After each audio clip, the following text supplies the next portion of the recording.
The sun had barely risen when Emily parked her rusted sedan in front of the old house on Maple Street, the house she once called home. The paint had faded, the porch sagged, and the oak tree in the front yard still bore the tire swing her son used to love. But this morning, she didn't come to remember. She came to destroy. If you believe true kindness always finds its way back, please tap the like button now and subscribe to support more stories like this. 3 years ago, Emily lost everything.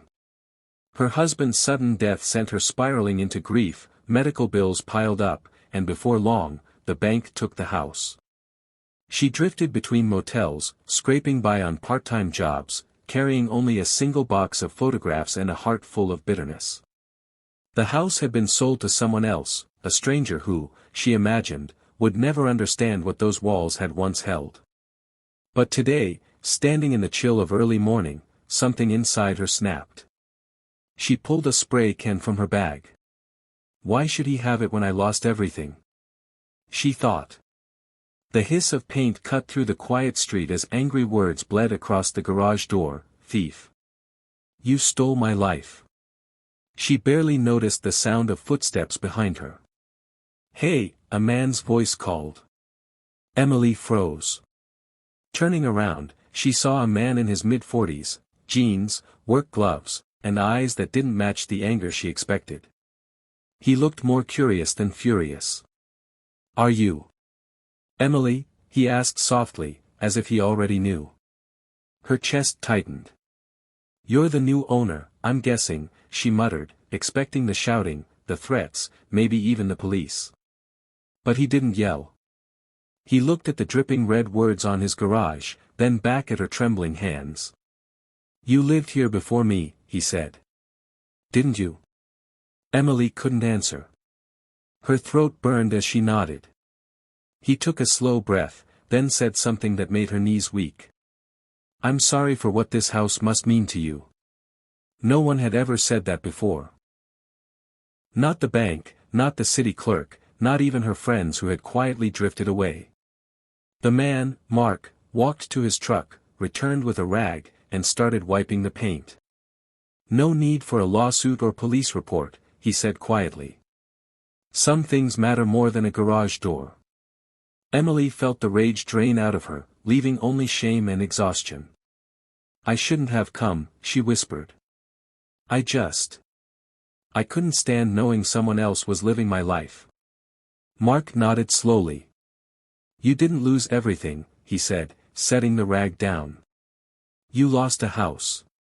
But maybe not what it meant. She frowned, confused. He motioned toward the porch. Come inside. Emily hesitated. Every instinct told her to run, but her legs carried her forward. Inside, the house was familiar yet changed. The same hardwood floors. The same kitchen window where sunlight used to catch her husband's smile. But there were new curtains, new pictures, Mark's life layered over hers. He pointed to a wall in the living room. I found this when I was repainting. Looks like someone marked heights here. Her breath caught. There, beneath a thin layer of paint, she saw faint pencil lines, her son's growth chart. Evan, age 5. Evan, age 7. The marks she'd made years ago. I was going to cover it, Mark said, but something told me not to. I figured it mattered. Tears blurred her vision. It was, the last thing I marked before her voice broke. Before we lost him. Mark didn't ask for details. He didn't need to.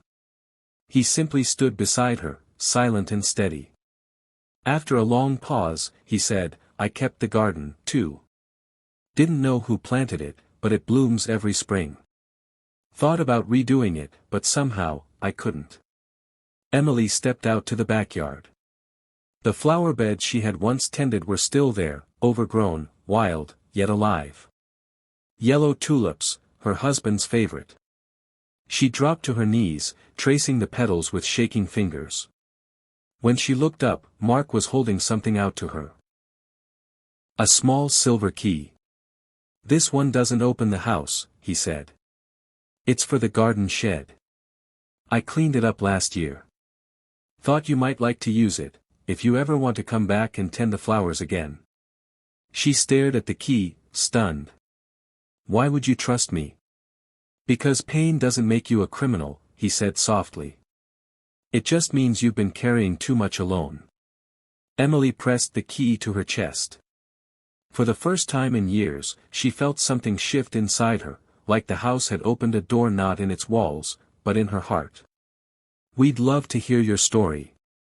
What is the most memorable act of unexpected kindness you have witnessed or received? Share it in the comments below. As she left that day, the angry words were gone from the garage. In their place, Mark had painted a single line in calm, blue letters, "Home is where healing begins." Months later, neighbors often saw the two of them in the yard, Mark fixing fences, Emily tending the tulips. No one ever asked about the past. But everyone could feel it, something sacred reborn where pain once lived. And sometimes, when the sun dipped low and the garden glowed gold, Emily would whisper to the wind, "He gave me back more than a house. He gave me back hope." If this story touched your heart, please like, share, and subscribe to remind the world that kindness still has the power to rebuild what life once broke.